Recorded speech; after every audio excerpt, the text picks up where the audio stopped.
It-tim nazzjonali Malti tal-Water Polo tal-irġiel se jibda l-kampanja tiegħu fil-Kampjonati Ewropej tal-European Aquatics Water Polo Championships 2026, kif jibda l-istadju tal-gruppi f'Belgrad is-Serbja. Fi grupp A, Malta se taffaċċja sfida diffiċli kontra l-Montenegro, Franza u l-Ungerija. It-turnament li se jintlab bejn l-10 u l-25 ta' Jannar jiġbor flimkien l-aktar timijiet nazzjonali b'saħħithom fl-Ewropa. Bil-Maltin jittamaw li jkomplu jibnu fuq il-progress miksub f'dawn l-aħħar snin fuq livell internazzjonali.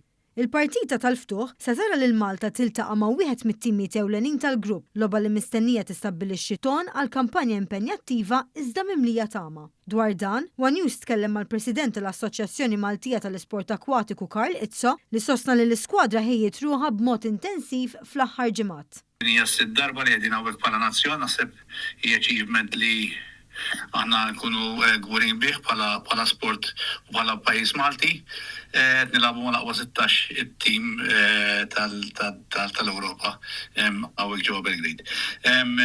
Pretenzjonijiet huma tajbin, preparajna tajjeb ħafna għal dan il-kompetizzjoni u nisperaw issa jiġu riżultati li nkunu qed nistennew. Minkejja s-saħħa tal-avversarji, it-tim Malti jinsab determinat li jagħti wirjiet kompetittivi u jfittex riżultati pożittivi.